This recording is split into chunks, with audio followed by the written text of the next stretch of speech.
Being an understudy is a wild ride. Experience understudying. And you know when you're on the train and you're in between stops, you're just like, ah! I was like, okay. I mean, really, there's too much.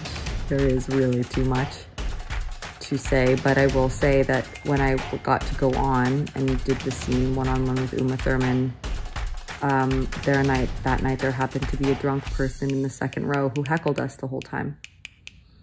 So that was fun. Most of my anxiety, most of my understudy memories are tinged with anxiety. I only had about 10 minutes notice before curtain that I was going on. It was a very stressful situation. You have to sort of respect the character and the arc that another actor has created while also being able to step into it and make it your own and tell the story that you want to tell, and very often at a moment's notice.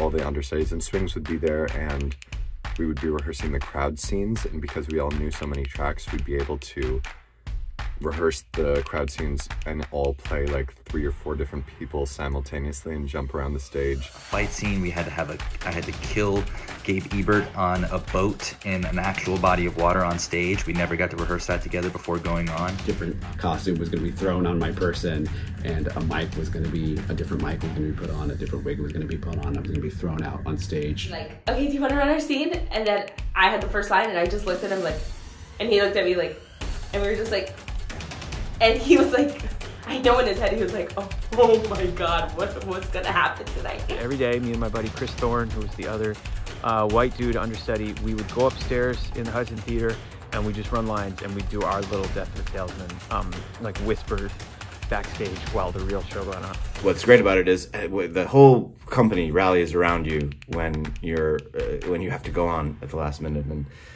we all took our seats that we could get, and we have this tremendous amount of support, and the backstage is a buzz. There's a moment when Cliff slaps Sally, and I was so amped up, and I really walloped her and got the whole side of her face. It was Terry Hatcher. And in The Kite Runner, I also got to understudy a man, which was so cool because it gave me permission to work on and explore that character in a totally new way, which was exhilarating. Edward Villella was going to play Joey, and Janie Sell was playing Gladys, and I was understudying her. But I never got to go on. And I've been on exactly 0 times.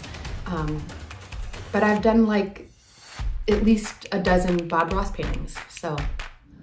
I'm lucky to, in Kimberly Akimbo, that everyone you get to act with is just a great person, a great human, and a great actor. But I did get to meet Richard Rogers, and I did get to work with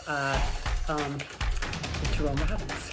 And to get to your dressing room, you had to walk up this like never-ending staircase. So naturally, the understudies were at the very top. So I would sign in and walk up 7 flights of stairs to my walk-up dressing room. But we had the penthouse suite. We would turn up every night. This is later on in the run, after we knew our lines. Don't tell Todd Haynes. He don't need to know.